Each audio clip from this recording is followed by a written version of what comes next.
chers auditeurs. 407 en nigérien ou 1016 en grégorien. L'Algérie actuelle est sous gouvernorat des Ubaydites, plus connu sous le nom de Fatimides. Un nouveau gouverneur de la région et descendant de Ziri ibn Mennad vient d'accéder au pouvoir. Il s'agit d'Al-Mu'izz ibn Badis. En quelques années, il mit fin à la domination chiite et rétablit la sunna au Maghreb central tout en y introduisant la jurisprudence malikite.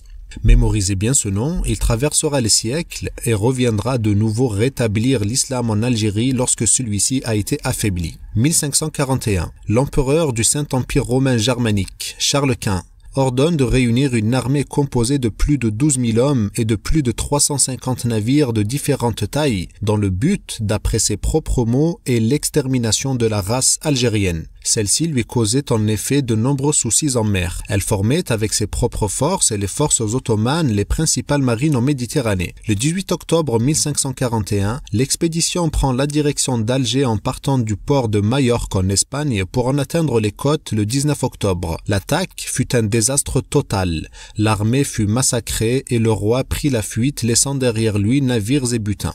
Ces événements semblent ne pas avoir de lien, mais l'image se fera plus nette au fil des épisodes de cette série. 1830. La France envoie une première expédition de 50 000 hommes en direction d'Alger dans l'objectif de coloniser le pays. Face aux difficultés, 50 000 autres suivront. Après plus de 3 siècles de domination maritime, après avoir humilié maintes fois les marines européennes, après plus de 20 tentatives d'invasion qui tournèrent toutes au désastre, Alger tombe et l'Algérie suivra. En raison de la haine immense dont il faisait l'objet, des barbaries sont commises. L'extermination du peuple algérien est une option sérieusement envisagée. Les massacres de masse sont même vus comme actes héroïques. Les enfumades dans les grottes, la mise à feu de villages entiers avec femmes et enfants, les pillages et viols sont décrits en détail dans des récits que les généraux français envoient à leurs épouses, familles et amis. Après la destruction totale de l'État algérien qui était une république avant que la France ou tout autre État européen ne le soit, un des objectifs principaux, à défaut de pouvoir exterminer la population, était de la plonger dans les ténèbres de l'ignorance, de la déraciner de son identité, surtout religieuse, afin de mieux la soumettre. L'objectif affiché est clair. L'islam, source d'espoir et de puissance, doit disparaître. Les mosquées sont détruites. Les écoles subissent le même sort. Car oui, à son arrivée, l'agresseur a trouvé une population lettrée et extrêmement cultivée. À titre d'exemple, des diplômes de sage-femme étaient délivrés en 1700 déjà en Algérie. Face à l'attachement des Algériens à leur religion, 2 stratégies furent mises en place. La première est de dénaturer l'essence de celle-ci et de s'en servir pour asservir le peuple.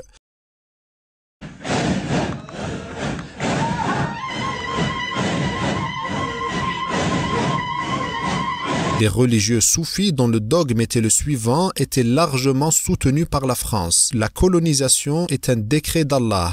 Or, combattre l'occupant équivaudrait à s'insurger contre le décret divin. Il ne fallait donc pas combattre, mais coopérer avec lui. La France avait émis une loi nationalisant toutes les mosquées les intégrant au domaine, ce qui a fait des imams des fonctionnaires qu'elle allait prendre le soin de nommer elle-même. Avec le temps, le mensonge manipulatoire trouva de plus en plus d'écho dans les cœur d'une population martyrisée et au moral complètement brisé par les massacres, les épidémies et la famine d'une part et l'ignorance dans laquelle elle fut plongée de l'autre. 50 années plus tard, en l'an 1880, après avoir changé 95% d'alphabétisation en 95% d'analphabétisation, le colonisateur a commencé à fonder ses propres écoles afin d'éduquer les générations futures selon ses desseins. Dans ces écoles, il enseignait le français au lieu de l'arabe, l'histoire de France au lieu de celle d'Algérie, celle des héros français au lieu des Algériens, et finalement le christianisme au lieu de l'islam. Ici, une autre calamité s'abattit sur le peuple, celle des émissaires catholiques, notamment le cardinal Lavigerie, vu aujourd'hui comme homme de bienfaisance en France, tandis qu'il ne voyait aucun mal à massacrer femmes et enfants dans le but de leur apporter ce qu'il appelle l'amour du Christ. Ce cardinal avait prononcé un discours dans le même endroit où Charles Quint avait débarqué avec son armée 3 siècles plus tôt, comme pour fêter une victoire que ce dernier n'a pas obtenue. Discours dans lequel il promettait d'effacer complètement le nom de Mohammed, paix et prière sur lui, de l'Algérie et de faire de ce pays une porte de l'évangélisation de l'Afrique. Seulement, Allah lui donnera tort. Cet endroit est comme le point de départ de la défaite des ennemis de ce pays. Cet endroit sera plus tard nommé par l'État algérien musulman Al-Muhammadiyya, en référence à Mohammed, paix et prière sur lui, et il sera construite la mosquée avec le plus haut minaret du monde, afin que résonne de cet endroit le nom du messager, paix et prière sur lui, afin de signifier qu'Allah a planté dans le cœur algérien l'islam et que rien ne l'en déracinera. Quelques dizaines d'années plus tard, le peuple algérien a été brisé dans sa quasi-totalité malgré des révoltes ça et là. En effet, la France n'a jamais joui d'une Algérie entièrement soumise comme ce fut le cas pour ses autres colonies.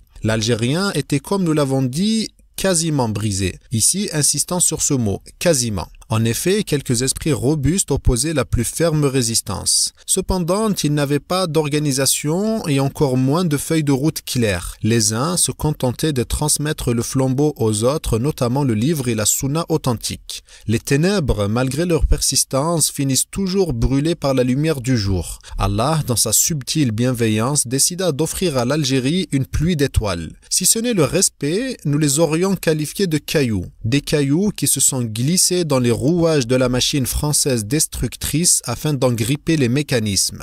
Nous sommes en 1889, une année étonnante qui va voir naître tellement d'hommes prodigieux qui, malgré l'éloignement de leur lieu de naissance à travers les régions du pays, vont tous s'assembler dans le but de vaincre cet ennemi en provoquant un éveil général de la population algérienne. Bien que ce furent tous des hommes brillants, un va avoir une lumière particulièrement chaude et vive. At-Tayyib al-Uqbi, originaire de Sidi Uqba, non loin de Batna et de Biskra. Al-Mubarak Al-Mili, originaire de Mila. Al-Bashir Al-Ibrahimi, originaire de Ouled Brahim, entre Sétif et Bourj Bouaririj. Al-Arbi At-Bessi est né lui en 1881 et connu sous le nom de martyr sans tombe. Et enfin, le plus illustre, Abd al-Hamid ibn Badis de Constantine. Ce nom, chers auditeurs, doit vous être familier. En effet, c'est le descendant d'Al-Mu'iz ibn Badis, l'homme qui libéra le pays des criminels fatimides des siècles plus tôt. Son lointain petit-fils, Ibn Badis, va à sa manière libérer le pays et rassemblera tous ces hommes avec lesquels il constituera le noyau de la résistance intellectuelle algérienne et fondera avec eux l'association des savants musulmans algériens. Les hommes que nous venons d'évoquer vont tous étudier la clé de la résistance et la source première de la puissance musulmane, leur religion.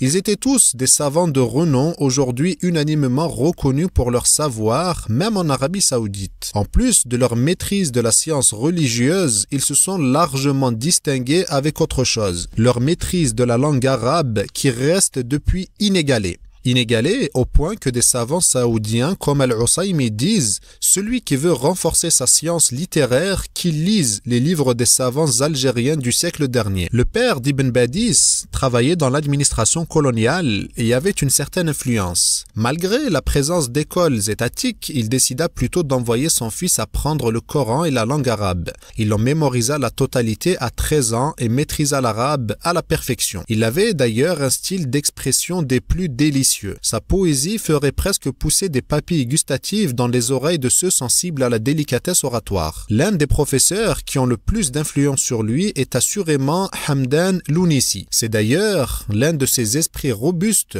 qui résistaient seuls aux oppressions françaises et aux évangélistes chrétiens. Plus tard, et avec l'aide de son père, Ibn Badis prit pour destination la Tunisie et y avait étudié dans l'université de Zaytouna. L'un de ses professeurs fut notamment At-Tahar ibn Ashur. Ce séjour en Tunisie lui avait fait un électrochoc et il en est sorti avec deux conclusions. Premièrement, il constata l'écart énorme de qualité de vie et de liberté entre les Tunisiens et les Algériens. Les Tunisiens jouissaient de bien plus de liberté, notamment celle de la presse. La deuxième conclusion, il l'a faite lors de ses études universitaires, notamment d'exégèse coranique. En âme révolutionnaire et réformatrice qu'il était, il avait remarqué un certain immobilisme religieux dans l'interprétation et donc l'application du Coran au monde contemporain. Il dit à ce propos « J'ai été diplômé de Zaytouna sans savoir que le Coran est un livre de guidance. » En effet, il estimait que les savants de son époque misaient bien trop sur la théorie et pas assez sur la pratique. Lui qui considérait à juste titre d'ailleurs que dans le Coran toutes les solutions pour tous les maux se trouvaient, pensait que l'on n'apprenait pas aux gens comment trouver la guidance dans le Coran.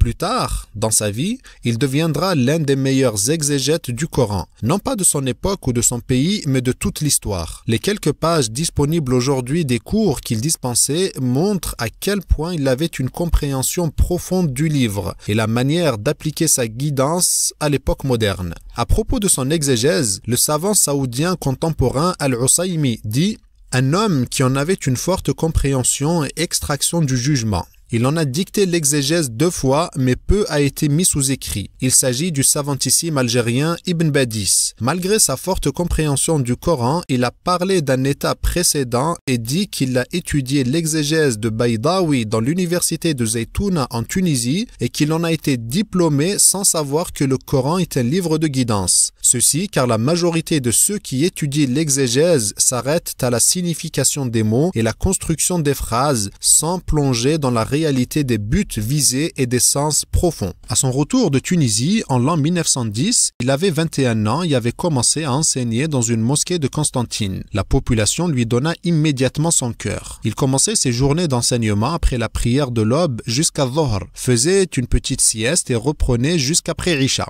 Il enseignait le matin le dogme et réfutait avec véhémence les croyances que les soufis avaient répandues, en plus d'apprendre la jurisprudence malikite et l'exégèse en fin de journée. Les personnes qu'il dérangeait l'avaient dénoncé aux autorités et une interdiction d'enseigner a été prononcée à son encontre. Bien heureusement, il demanda l'aide de son père qui avait des relations au sein de l'administration coloniale comme nous l'avons dit, et ce dernier fit en sorte qu'une autorisation lui soit accordée. Il reprit alors ses cours durant 2 années jusqu'en 1913 et décida cette année d'aller en pèlerinage. Là-bas, il fera les 2 plus belles rencontres de sa vie. Il fit la connaissance de son ami de toujours, Al-Bashir Al-Ibrahimi. Leurs âmes avaient immédiatement eu des atomes crochus et ils passaient des nuits entières à discuter et leur obsession première était la suivante. L'Algérie, comment la libérer? Ils s'accordèrent que le premier pas était d'apprendre à la population sa religion, lui faire renouer le lien avec son identité, l'unir sous la langue arabe qui est la langue du Coran que le colonisateur tentait d'effacer, tout comme il fallait lutter de toute force contre l'ennemi interne qui étaient les innovateurs qui appelaient à ne pas lutter contre l'occupant sous prétexte que c'était un décret d'Allah et qu'il fallait donc s'y soumettre tout en appelant à vénérer les saints en dehors d'Allah. Ils avaient aussi conclu de se retrouver en Algérie et de fonder une ligue qui réunirait tous les savants du pays afin qu'ils luttent tous de force unie. Ils avaient aussi conclu qu'avant cela, chacun devait accomplir un travail de rénovation et de réforme de son côté dans sa propre région et de former des étudiants en sciences afin de procéder à un éveil général. Nous parlons ici de jeunes hommes de 24 ans quand ceux de notre génération jouent encore à la console ou sont obsédés par regarder des gamins courir derrière un ballon.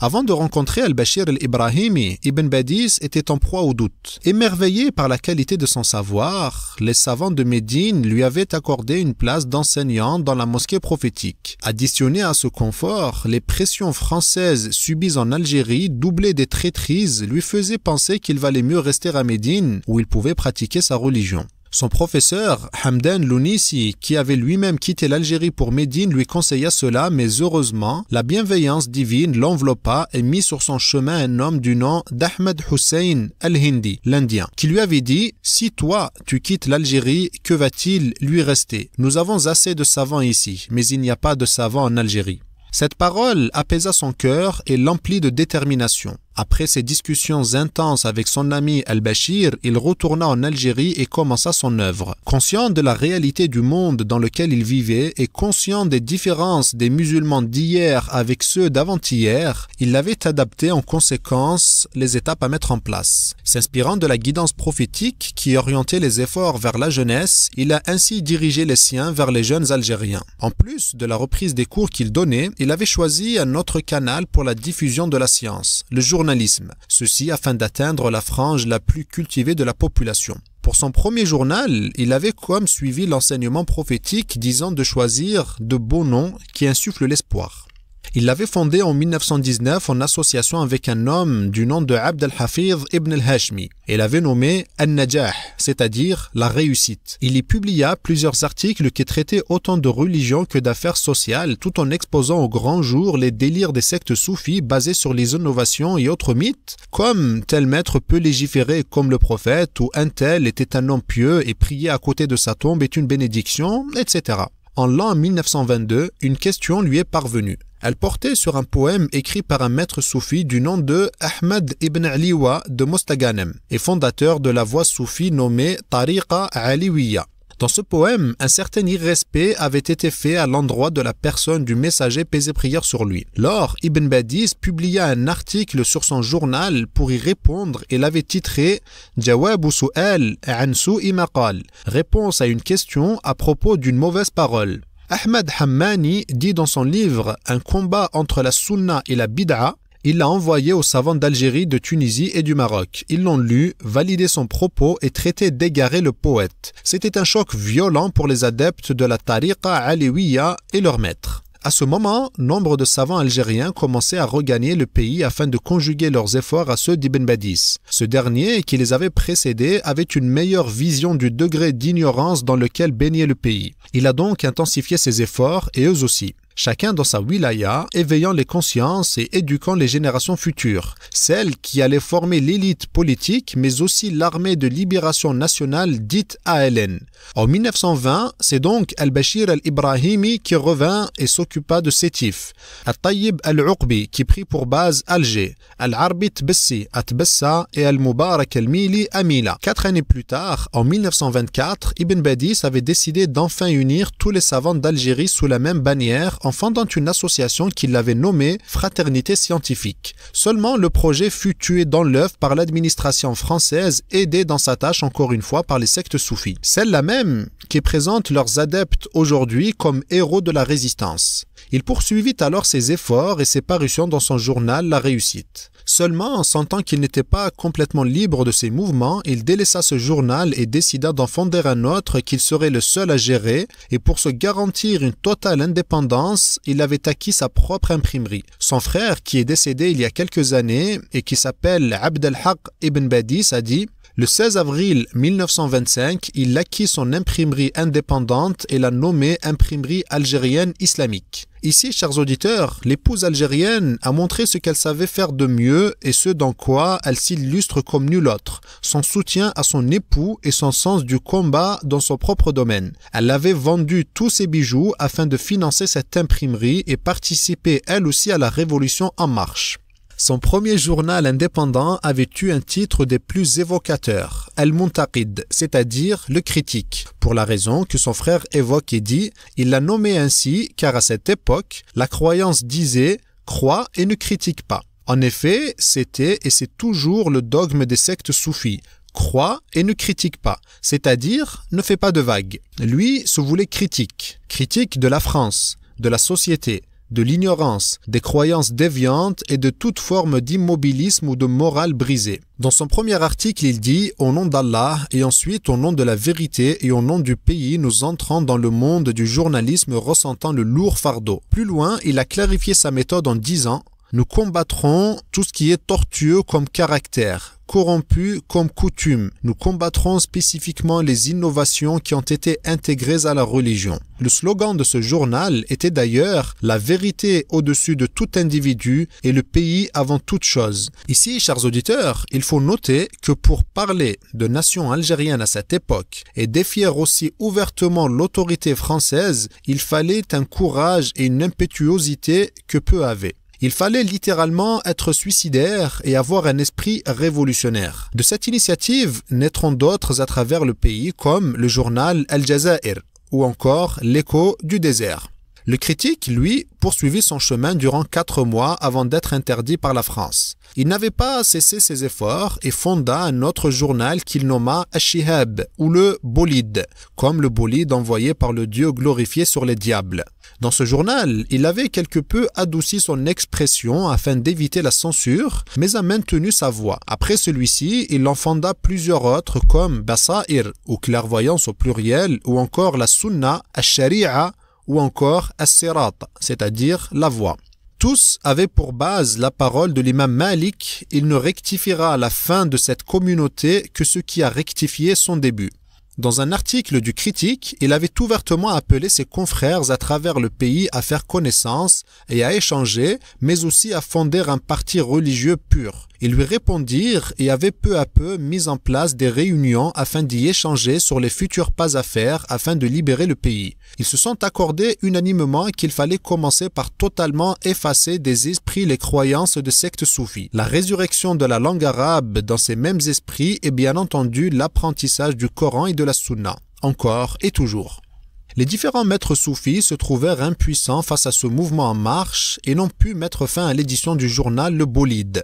Lors, ils avaient décidé de mettre fin à la vie d'Ibn Badis purement et simplement. Le maître soufi de la tariqa aliwiya qu'Ibn Badis critiquait chargea un de ses adeptes de la tâche et lui promit qu'en échange du meurtre de l'imam, il aurait une grande baraka. Ce fanatique s'attela à la tâche mais échoua et se fit arrêter. Après cet événement, les différentes strates de la société algérienne avaient toutes fait acte de solidarité avec l'imam et ce dernier en sortit renforcé. En effet, son nom s'était mis à rayonner dans tout le pays et d'autres lui ont emboîté le pas. Nombre de journaux avaient été fondés et le nombre d'enseignants avait exponentiellement augmenté, si bien que tous avaient ressenti le même besoin.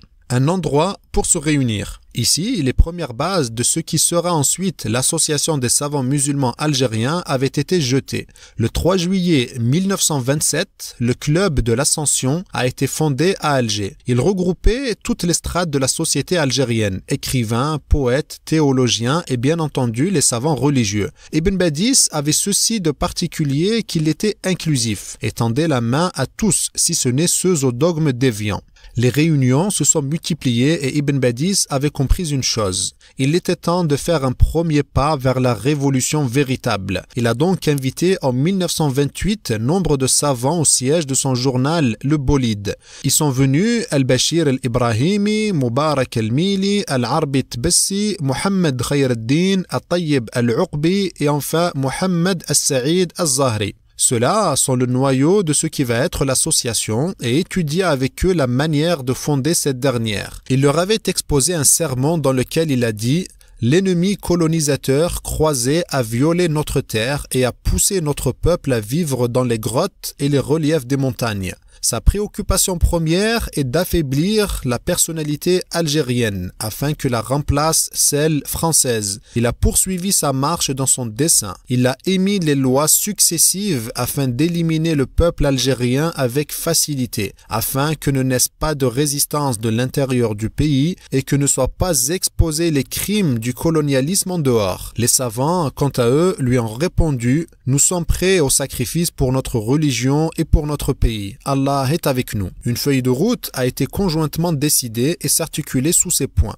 Fonder des écoles indépendantes pour apprendre la langue arabe et l'éducation islamique. Persister dans les sermons et les cours dans les mosquées indépendantes à travers le pays afin de faire parvenir le rappel réformateur à tous. Multiplier davantage les articles dans les journaux afin d'éveiller les strates de la société. Fonder à travers le pays des clubs afin d'y prêcher, d'y faire des conférences et d'y échanger des idées. Fonder les scouts islamiques à travers le pays, œuvrer à éveiller l'esprit de résistance chez le peuple et le libérer de l'esclavage. Plusieurs années plus tard, en 1930, le colonisateur a décidé de fêter le centenaire de l'occupation de l'Algérie en grande pompe. Des défilés militaires avaient été organisés à travers le pays afin de saper le moral de la population et la soumettre davantage. Et des décisions plus radicales encore pour effacer l'islam ont été prises. La France annonça d'ailleurs fièrement et avec assurance que l'Algérie est française et allait le demeurer éternellement. Ces provocations augmentèrent davantage le ressentiment du peuple algérien désormais éveillé et jaloux pour sa religion, car il a aussi été dit durant ces différents défilés « Nous ne fêtons pas seulement la prise de l'Algérie, mais aussi les funérailles de l'islam dans ce pays. » Cette même année a été stratégiquement choisie pour enfin fonder l'Association des savants musulmans algériens, ce qui marqua définitivement le début d'une phase nouvelle dans la résistance et allait préparer la révolte armée. Un amas de cellules commençait peu à peu à former l'embryon de l'armée de libération nationale, l'ALN. Notre épisode, chers auditeurs, s'arrête ici afin de ne pas le rallonger plus que de raison. Nous verrons la suite très prochainement dans une nouvelle vidéo avec l'aide d'Allah. Tâchez de vous abonner à la chaîne et surtout d'activer la cloche de notification pour être tenus informés dès la disponibilité de la suite. D'ici là, je vous laisse dans la protection d'Allah et vous dis Assalamu alaikum wa rahmatullahi wa barakatuh.